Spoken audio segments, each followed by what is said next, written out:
Hari ini kita membahas kitab Ar-Ruh, ya. Kitab Ar-Ruh sebagaimana yang saya ceritakan pada malam Sabtu yang lalu. Cuman Pak Sahrial nggak datang ya. Mungkin Allah Ta'ala belum atau ada kesibukan lah ya. Semoga Allah Ta'ala mempermudah segala urusan kita semua dan dia. Jadi ini disusun oleh Al-Imam Samsuddin Abi Abdillah Ibnu Qayyim Al-Jauziyah. Jadi Ibnu Qayyim Al-Jauziyah punya satu kitab namanya Ar-Ruh, kajian tentang masalah ruh. Kita ini kan terdiri dari dua komponen. Komponen jasmaniah yang nampak kita zahir, tangan, kaki, mata, telinga. Dan komponen batiniah, yaitu tadi ruh tadi. Jadi kalau ruh itu tak ada, ini hanya mayit. Ya, ini hanya mayit. Orang banyak tertipu, terhelaukan, terperdaya dengan bentuk ini. Ruh dia itu bisa lebih kotor dari badannya. Ruh itu lebih bisa kotor. Awak akan menilai cantik, ganteng, itu kan nampak fisik. Tapi ruh itu bisa kotor. Jadi ruh seseorang tuh bisa sangat jelek sekali. Ruh seseorang tuh. Kalau dari segi fisik Allah Ta'ala kasih jasad cantik. Laqad khalaqnal insana fi ahsani taqwim. Sungguh kami ciptakan manusia itu sebagus-bagus bentuk. Tapi coba tengok. Ada sahabat Rasulullah namanya Bilal bin Rabah. Kulitnya hitam. Tapi ruhnya indah. Ya. Saking kan keindahan ruhnya itu ketika dia dipaksa untuk keluar daripada dinullah, agama Islam, dia cukup katakan ahad, ahad. Tuhan dia itu esa. Pada saat itu ditimpuk dengan batu besar di padang pasir di hari panas, di padang tandus. Karena sebetulnya sejatinya Arab itu utamanya Mekah bukan padang pasir ya, padang tandus. Yang pasir itu lebih banyak kayak gurun Sahara gitu kan. Tapi kalau Mocha sendiri kayu batu-batu yang keras. Wah, itulah dipahat buat orang tuh. Kadang-kala bisa dijadikan sebagai rumah. Itu kan ada di Arab-Arab tuh, kadang gunung dipahat menjadi rumah. Nah, hari ini pembahasan kita al-mas'alatul ulah. Masalah yang pertama.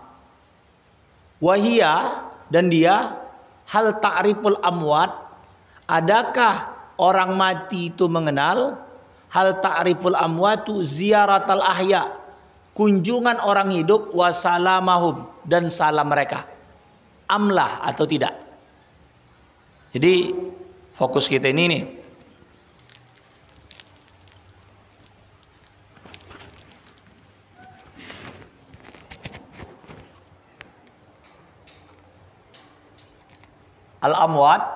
Al-amwatu ta'rifu. Mayit orang mati itu kenal tidak dengan ziyaratal ahya wasalamahum? Amlah. Masalah yang pertama.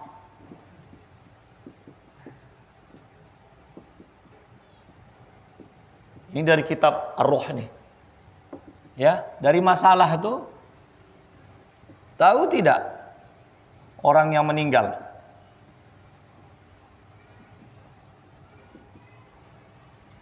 akan kunjungan orang hidup dan salam mereka, atau pilihannya amlah atau tidak, gitu. Dan fokus cerita kita hari ini itu. Tahu apa tidak? Jadi kitab ini dibahasnya lah.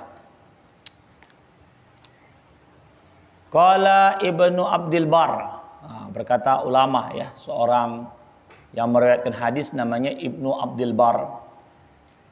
Sabata anin Nabi sallallahu alaihi wasallam, telah tetap dari Nabi Muhammad sallallahu alaihi wasallam. Jadi ada ketetapan, ada cerita.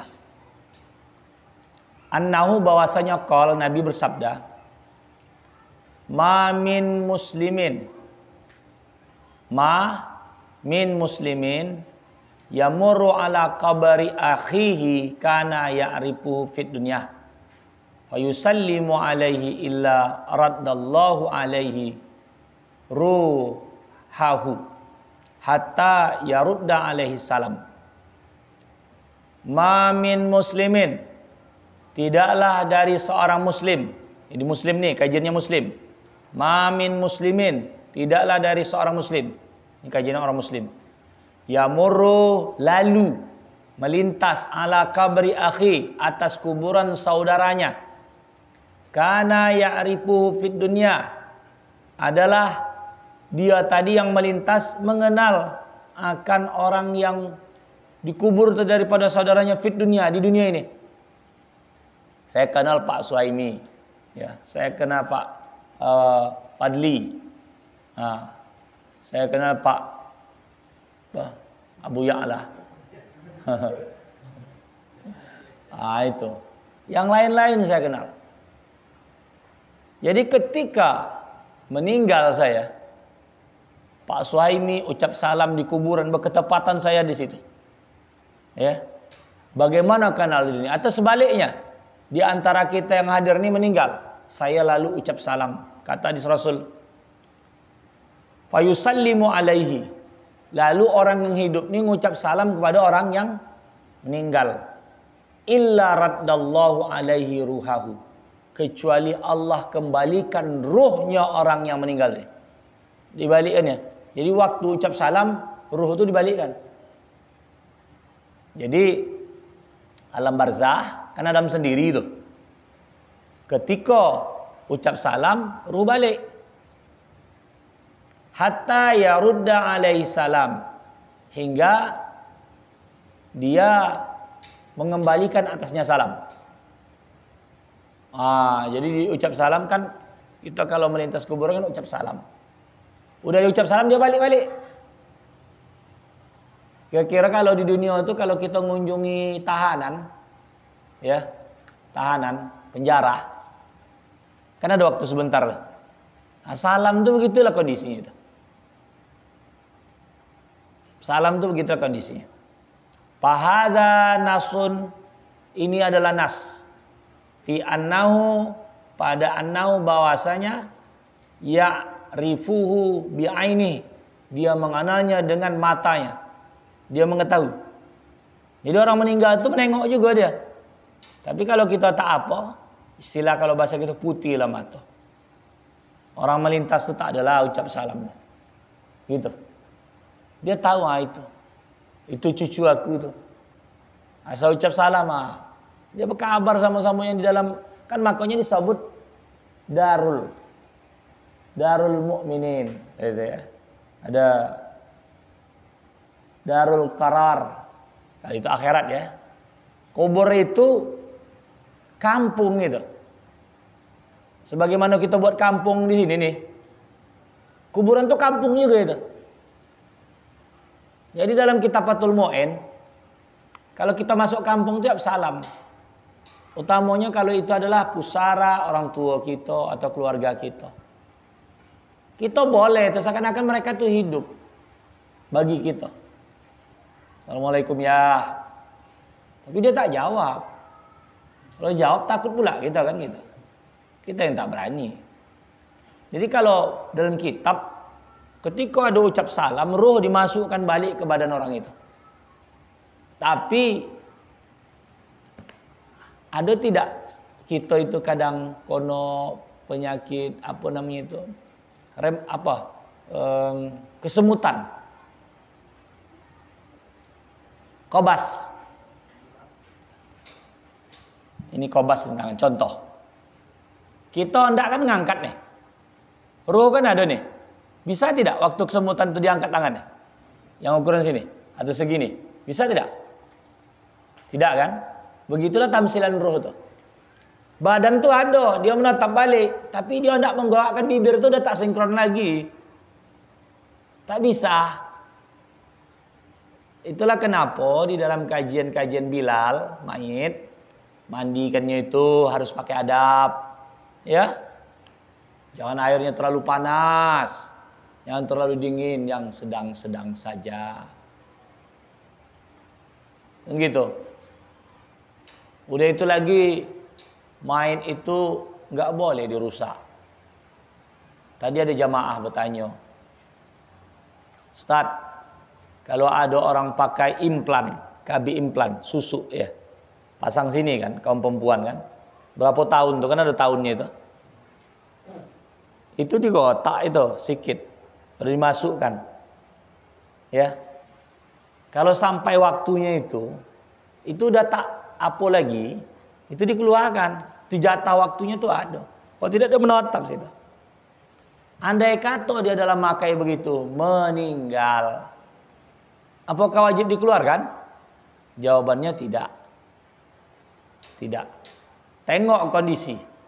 Kalau dia mengambil itu merusak mayat, hukumnya haram. Merusak mayat itu haram.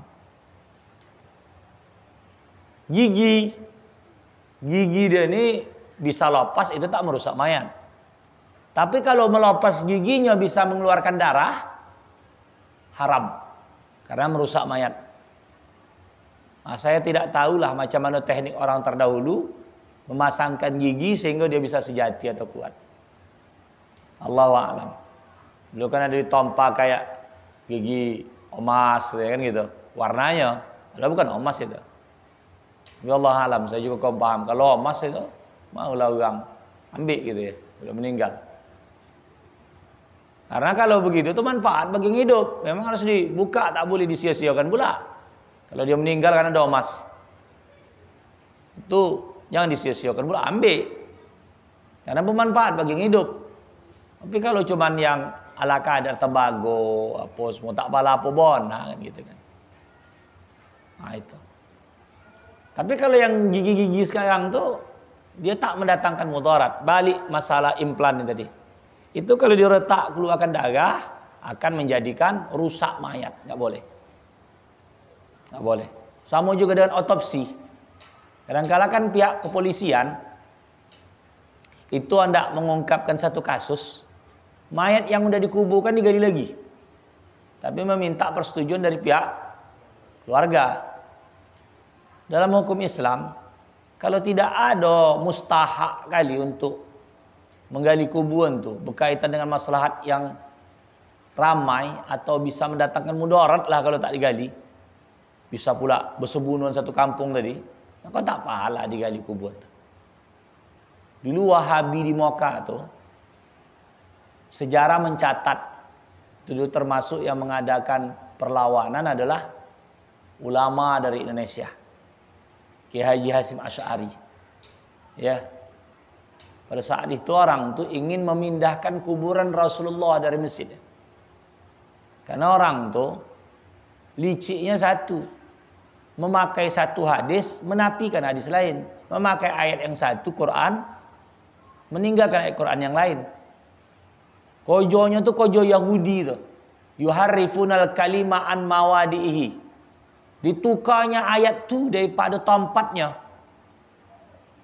Contoh, ketika dia membahas Ar-Rahmanu 'alal arsy istawa, Allah bersemayam di aras, katanya Allah Ta'ala duduk. Itu kan kata ayat ngaton gitu Johir. Ketika mengatakan aula mastumun nisa, kalau berwuduk membatalkan wuduk kan menurut ayat menyentuh perempuan. Lamastum. Kenapa orang tu memakai pendapat menyentuh bini tak batal wuduk? Berarti kan sesadap selewa dia aja. Satu ayat dipakainya johir ayat yang jelas. Ini Allah Ta'ala ni bersemayam di aras. Atau Allah istiwa di aras. Atau bahasanya yadullah fawqa aydihim, tangan Allah di atas tangan mereka. Allah bertangan. Ayat kata. Ini tengok ni ayat kata dia. Tapi ketika membahas masalah membatalkan wudhu, dia tidak nak memakai johir ayat. Ayat itu mengatakan salah satu membatalkan wudhu itu lamastumun nisa, menyentuh perempuan, sentuh batal. Udah. Tapi bagi orang tuh Itu tak pakai karena maknanya jima. Kok ditakwil, kok ditafsir? Yang ini tidak ditafsir. Yang ini diterima bulat-bulat, yang ini tidak. Berarti kan sesuku hati nama itu. Nah, ada ayat mengatakan Allah Ta'ala, wa huwa akrabu min hablil warid. Allah lebih dekat daripada urat nadi. Jadi Allah dekat. Nanti dipakai ya tafsir lain. Oh tidak, tak pakai, bukan begitu maksudnya. Kalau katanya Allah Ta'ala istiwa di langit, di aras, ya kan gitu. Nah, kita ketika mengatakan dekat, wa huwa ma'akum aina ma kuntum. Allah Ta'ala bersama kau di mana aja kau berada. Kenapa tak dipakai ayat itu? Wa idza sa'alaka ibadi anni fa inni qarib. Kalau ada hamba bertanya tentang aku, katakan aku tu dekat. Kenapa tak dipakai ayat itu? Jadi rupanya ada timu ayat lain tak pakai. Berarti itu kojo Yahudi. Yang sur dia, Yahudi itu begitu. Taurat tu isinya yang sesuai dengan dia pakai ya, tak sesuai ditinggalkannya. Hukum tuh gitu kok. Mana bisa begitu?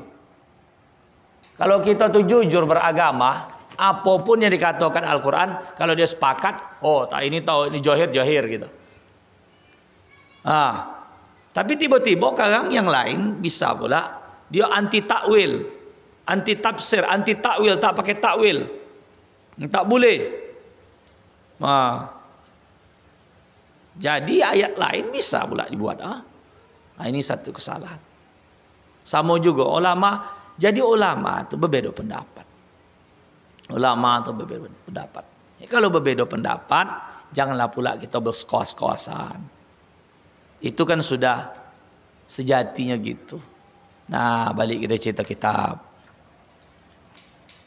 Jadi masalah ruh nih, katakan oleh Ibnul Qayyim Al-Jauziyah, Fahada nasun ini nas bi annahu ya'rifu bi ainihi wa yaruddu alaihi salam. Orang yang meninggal tu dia tengok dengan matanya. Makanya di kuburan-kuburan tu itu melintas uang lalu lalang. Kan sekarang ini kan di pagar tuh kuburan-kuburan kita ini kan gato-gato begitu. Kalau sini meninggal kubur mana? Bengkalan Semangka 4 ya. Udah terdaftar lah masyarakat Bogak Seborang kesanan Bandar Rahmat ya. Kalau memang tak ada tanah terpaksa tanah locat gitu kuburan. Ya. Sana agak tinggi sedikit. Kasus di situ kan payah tuh naik air pasang dah. Di tempat yang pengkalan dah lah. Kalau yang di Semangka 4 tuh lopuk-lopak tuh gitu ya. Agak-agak basah. Tapi kalau di pengkalan itu setahu saya lah kan memang agak tinggi dia. Karena jika lo berai payah nanti mengojokan kalau mayat tuh. Makanya kita di sini karena tanah itu bisa bergeser, kita pakai poti. Kalau tempat-tempat dua itu kan tanah itu tidak begitu. Dia pakai liang lahat aja, tanah itu aja. Tanah itu aja dia. Gitu. Jadi dia pakai liang lahat. Udah itu lagi dikatakannya jadi di kuburan tuh. Oh iya. Itu apanya tuh? Batu.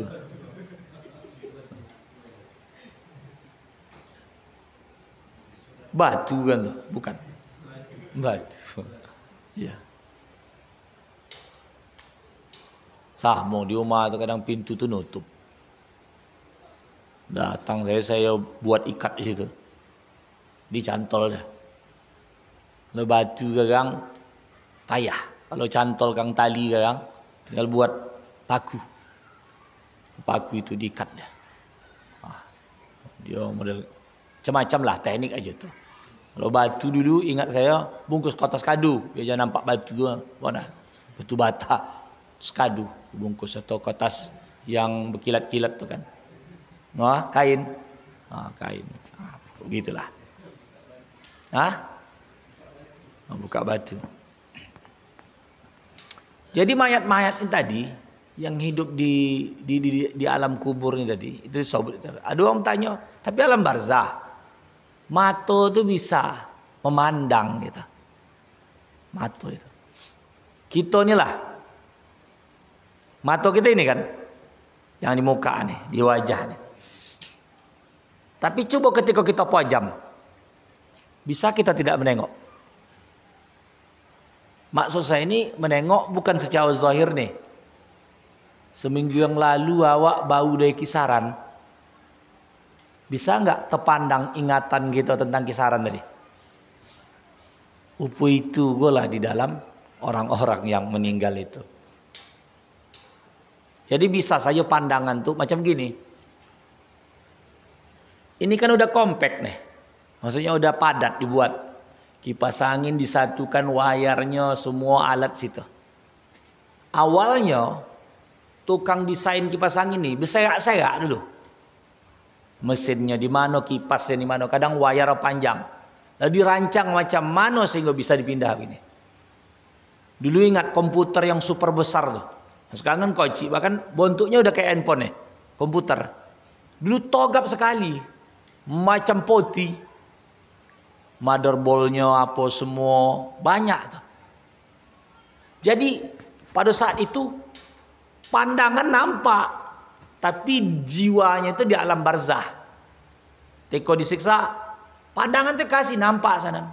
Di alam barzah juga. Kasus siksaan itu kalau disiksa dia nampak lah, ditengok gitu. Bukan berarti macam kita ini kan compact kita nih. Compact, maksud compact itu satu padat paket. Mata sini, hidung, mulut. Ya. Kan kalau dalam satu kesempatan robot itu bisa dipocah. Suara di sana. Mata macam sekarang nih, CCTV. CCTV satu alat, itu kan mata aja tuh kan. CCTV aja. Suara di mana? Tak ada. Buatlah speaker. Macam ini. Ini kan ngapus suara. Kan cuman mulut aja nggak ada nih. Yang didongeng ada speaker nih. Tapi matonya kan nggak ada. Cao supaya bisa nengok mata macam mana? Dipasang oleh CCTV itu kan. Jadi kalau kita menarik daripada hukum, macam contoh, ada orang di ruang kontrol. Kalau di barat tuh ada ruang kontrol. Di ruang kontrol tuh ada mikrofon, ada monitor-monitor, hendak menengok.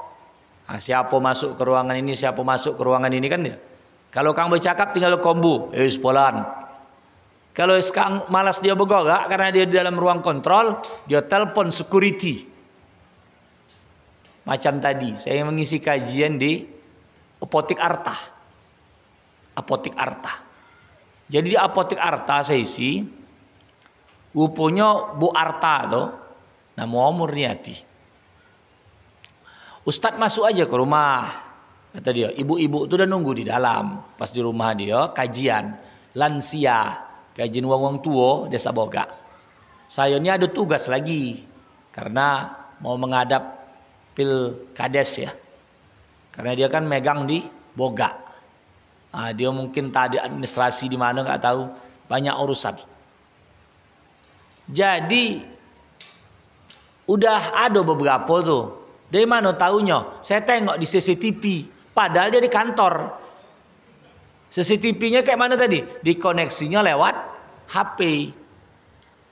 Dikoneksinya lewat HP. Jadi orang tuh bisa menengok.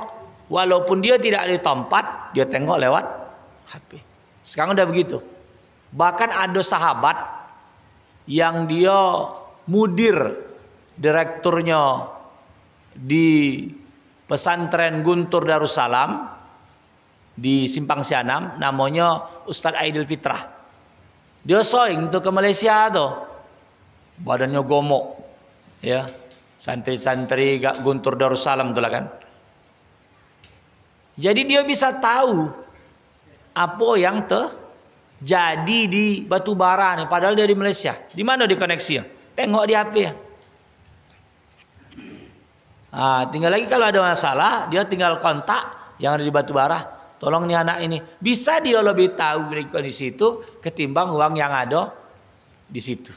Karena apa? Teknologi macam contohnya. Saya waktu kebakaran di Gang Setia, ya, kebakaran di Gang Setia. Saya di rumah, tak tahu saya dah. Tak ada menyampaikan. Ketika saya tengok ada status kawan kebakaran, jadi tahu saya bahwasanya itu kebakaran. Begitu juga lah cerita masalah ruh ini tadi. Padahal katanya dia ada alam barzah. Kenapa bisa tahu dia orang lalu lalang kuburan tuh gitu. Begitulah tamsil. Ya, begitu tamsil. Sedangkan di dunia saja sudah bisa. Sama dengan macam HP ini. Memorinya kan sekarang sampai terakhir yang tahu saya, mungkin tas sekarang udah bisa dikompangkan, tak tahu. 512 giga. Ya Pak Padli ya. Itu setengah tera tuh. Dulu 1 tera tuh togap itu apanya tuh. Ya kan? Oh, sekarang setengah tera sekocik micro SD tuh. 2 biji udah 1 tera. Bayangkan tuh. Jadi nanti satu saat kan kalau kita baca ayat dalam surah Yasin, al-yauma nakhtimu ala afwahim, mulut ini dikunci. Wa tukallimuna aidihim, tangan bercakap. Rupanya ada data tangan nih. Tangan ini akan mengeluarkan informasi-informasi dia. Yang mengambil dia, yang membunuh dia, yang berjudi. Ini tinggal ibaratnya kalau macam apa namanya itu? TV itu. Tinggal colok flash disk, putar video. Ini tinggal colok aja nih, entah kemana dicolok dan top nampak video. Ngapain, yang bersedekahnya, yang berzinanya, yang berjudinya, yang mabuknya, yang membunuh, nampaknya colok. Maka waktu kallimuna aidihim, tangan bercakap. Wa tashhadu arjuluhum, kaki bersaksi. Bima kanu yaksibun, dengan apa yang kau kerjakan. Wah itu. Wa fis sahihaini, dan dalam kitab sahih Imam Bukhari dan Muslim anhu daripadanya, min wujuhin muta'addidatin, daripada pendapat yang bermacam-macam. Annahu, bahwasanya berbilang-bilang ya. Amara, Nabi memerintahkan bi qatla badarah, dengan orang yang mati pada perang Badar. Ada yang baca Badrin. Tapi Badar ini sebetulnya sumur. Hukum sumur itu betino, ya. Karena sumur itu berlubang. Nah, ya tamsil dalam bahasa Arab, kalau berlubang itu betino, hukum mah, kan gitu.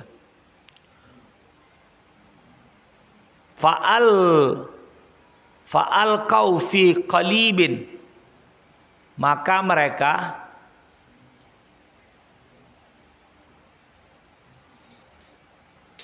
melemparkan di dalam sumur tadi.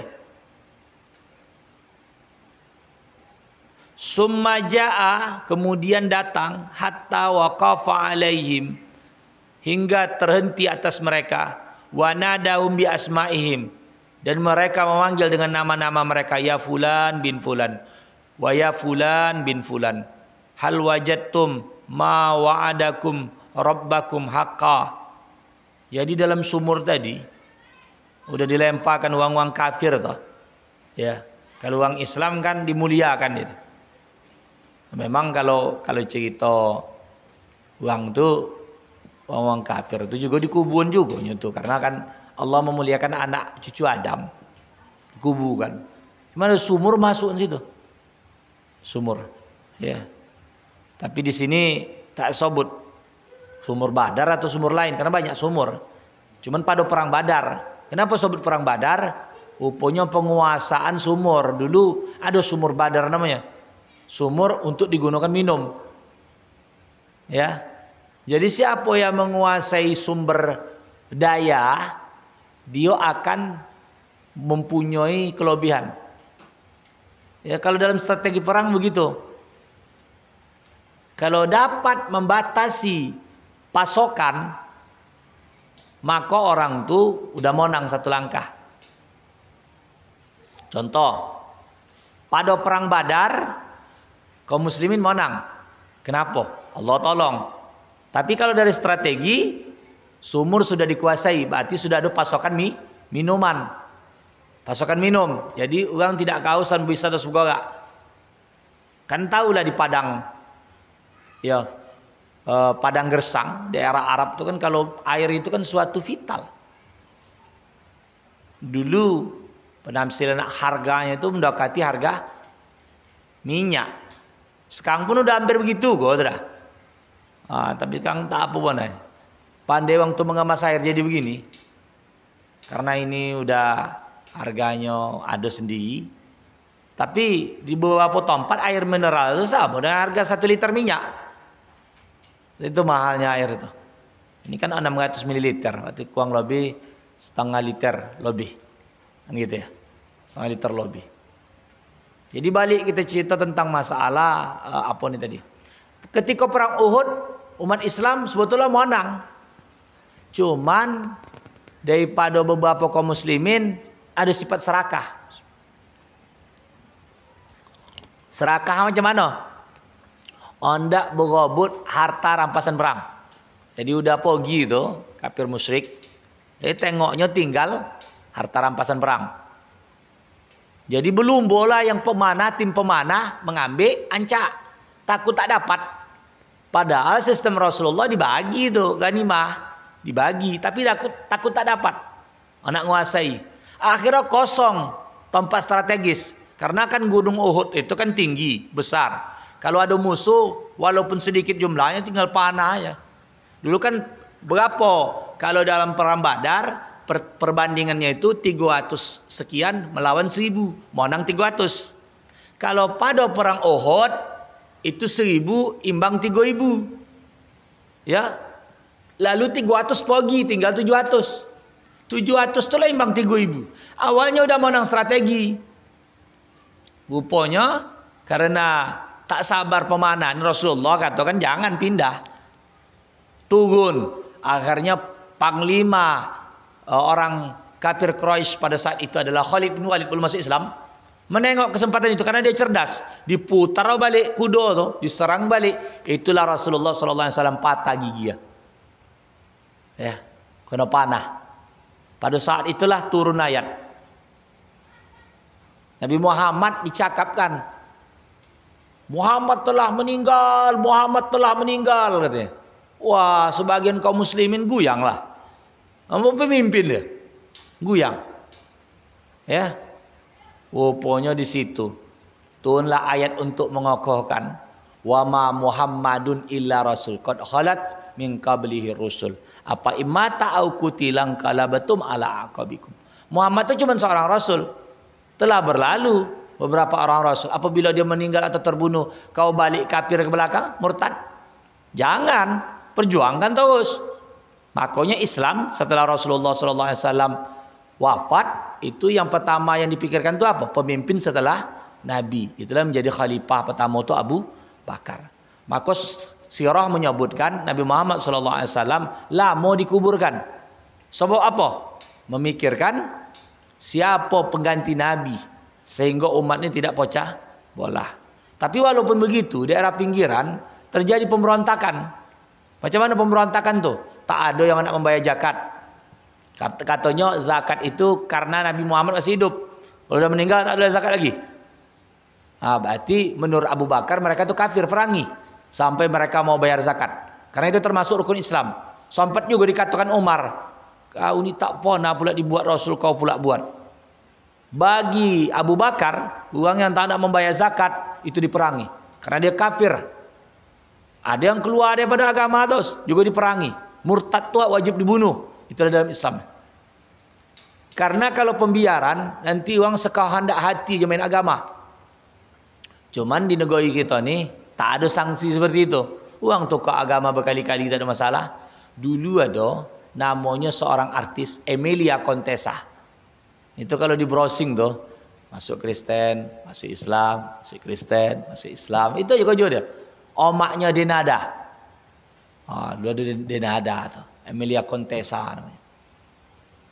Karena tak ada sanksi dalam Islam itu. Kalau keluar murtad. Kalau belum sempat dia itu untuk dieksekusi, dalam kemurtatan dia tuh wajib dia mengganti salat dia tinggal karena dia sudah pernah Islam. Andai kata dia murtad, pergi dia 10 tahun tak masuk Islam balik, 10 tahun mengganti salat qada 10 tahun, puasa 10 tahun juga. Setahun kan 1 bulan. Begitulah zakat dia juga karena dia sudah ada hukum. Begitu. Jadi ada dulu waktu saya mengisi pengajian Pak Irus Pak Ros. Jadi pada saat itu ada tanya, saya tak tahu apakah sudah masuk Islam atau tidak. Ada dia dulu tanya, dulu ada orang di Bogak Seborang nih, tak macam mano dia masuk Kristen. Saya tak tahu siapa. Saya cerita udah berapa tahun yang silam itu pertanyaan. Jadi bahasanya itu macam mana hukum? Omaknya sini orang tuanya masih Islam. Inilah kadangkala kalau terlalu dekat tapi tidak punya ketahanan, akhirnya kita tuh terikut. Dulu ada seorang anak gadis lah. Dulu saya mengisi kajian di Kayuara. Tadi kenal Kayuara.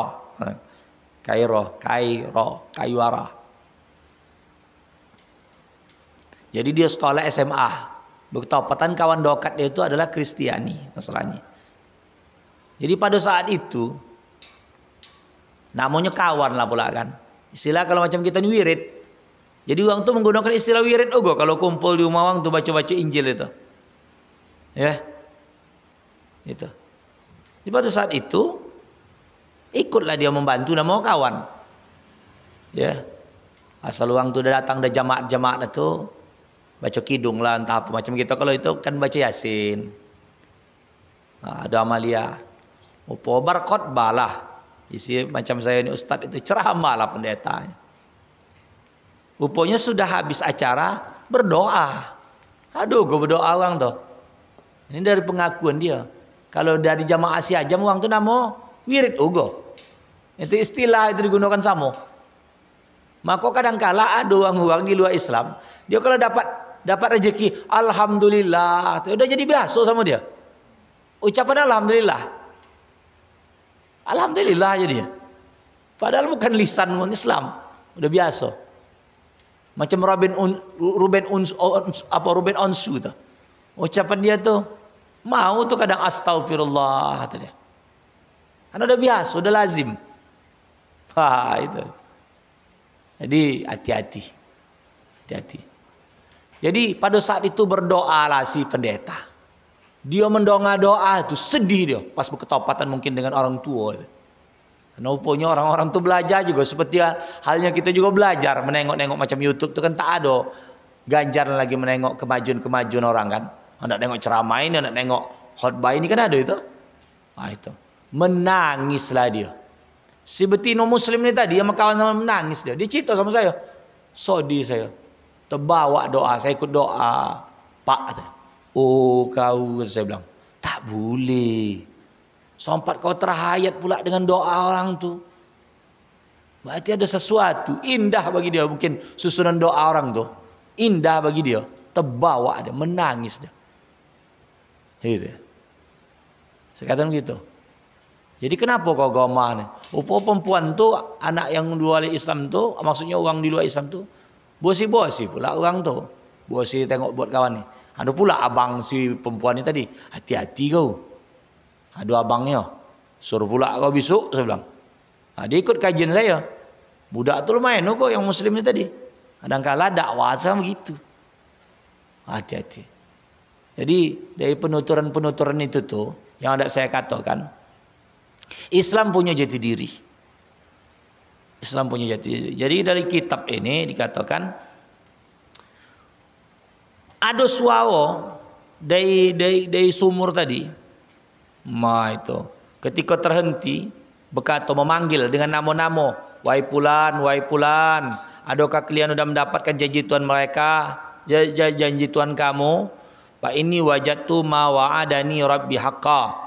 Aku dah mendapatkan apa yang dijanjikan oleh Allah Ta'ala. Tuhanku. Ada sahabat begitu. Faqala lahu Umar, berkata Umar, ya Rasulullah, wahai Rasulullah, ma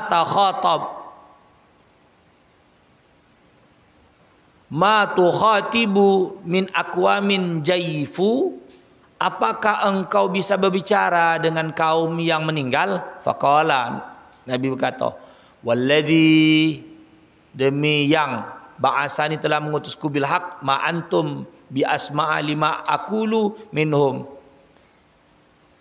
demi jiwa, demi yang telah mengutusku dengan hak, tidaklah kalian lebih mendengar bagi apa yang aku katakan minhum dari mereka. Walakinnahum la yastati'una jawaban, akan tetapi mereka tak mampu untuk menjawabnya. Jadi Nabi itu ketika di dalam kubur tuh, ketika sudah dikubur tuh dia katakan, wahai si Polan, wahai si Polan. Nabi itu diucap atau wahai si Polan, panggilnya. Jadi seakan-akan Nabi itu kan berkombu sama yang meninggal. Ya. Jadi pada saat itu Umar bin Khattab bertanya, apakah engkau bisa bercakap sama yang meninggal? Aku itu, kata Rasulullah, demi jiwa aku yang aku katakan, kalian tak bisa mendengarkan itu. Allah buka kasyaf untuk Nabi, tapi dia tak sanggup untuk menjawab, bibir itu tak bisa digoakkan lagi. Wasabata anhu, dan telah tetapkan daripadanya sallallahu alaihi wasallam, annal maita, bahwasanya mayat, yasma'u qara'ana lil musayyi'in, mendengar langkah selup orang-orang yang mengantarnya itu, ya, lahu idzan sarafu anhu, ketika uang itu balik. Jadi kalau uang beriman senang dia, tapi kalau uang yang tak beriman, janganlah balik, itu dia, takut dia disiksa. Itu seperti itu, ya. Jadi makanya dianjurkan di dalam kitab ini, kalau seandainya Nabi itu ngucap begitu kepada yang kosong, berarti macam halu Nabi itu. Sama dengan kalau kepada bondo mati berkombu, macam Jul Emros pula berkombu sama, tak benyau. Jadi Nabi itu, maka dalam kuburan itu kan ada Assalamualaikum ya ahlal qabri, ya ahlal diyar, seperti itu. Kalau dalam redaksi kitab ini dikatakan Assalamualaikum daro qaumi mukminin. Keselamatan kampung negerinya orang-orang beriman. Assalamualaikum daro qaumi mukminin. Ya. Jadi keselamatan untuk kampung dari orang-orang beriman. Assalamualaikum daro qaumim mu'minin, seperti itu. Wa hadza khitabun liman yasma'u wa yaqilu. Ini perkataan untuk yang mendengar dan yang berakal.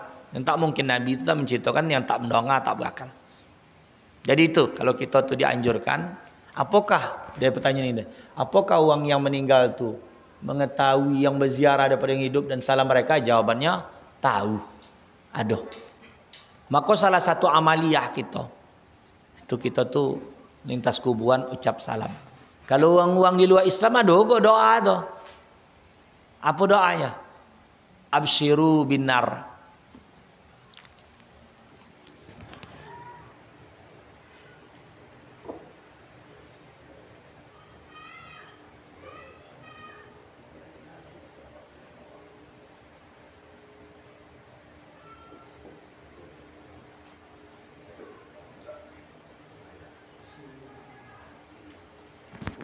Ini saya dapatkan dari ceramahnya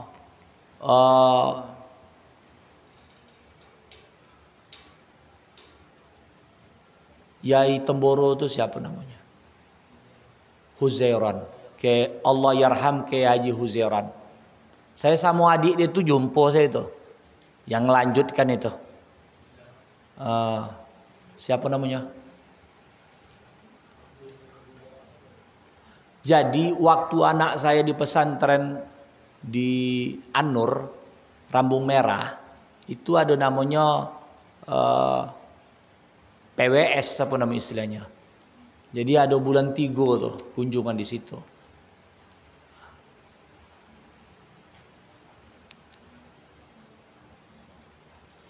Ubaidillah saya. Itu. Jadi dalam ceramah dia ini abasyiru binar. Artinya apa? Berbahagialah kalian dengan neraka. Itu artinya tuh. Abasyiru binar. Jadi kuburan orang-orang yang non muslim itu dulu di dunia dia tidak hendak menerima dakwah, macam-macam dia ejek. Abasyiru, sodang-sodanglah kalian binar dengan api neraka. Itu salah satu bentuk dakwah. Kalau dalam kubur orang Islam kan assalamualaikum ya ahlal kubur, ya. Atau assalamualaikum ya dara, apa assalamualaikum dara qaumin mukminin gitu. Ya ahlat diyar. Pokoknya salam lah. Assalamualaikum aja pun udah jadi. Karena itu dalam kitab nih sonang botol lah tiwang tuh. Sonang botol. Orang dalam kubur tuh sonang diucapkan salam. Karena kenapa? Ibarat sejenak berhenti daripada siksaan itu dimasukkan ke dalam badan no. Istilahnya pose adalah. Dia kan lontung lontam. Wah, itu amalia yang kurang kita lakukan. Sekian sampai situ aja. Ini membahas kitab Ar-Ruh ini saja ini. Jadi kita tak masuk materi fikih. Sekiannya sampai di situ. Assalamualaikum warahmatullahi wabarakatuh.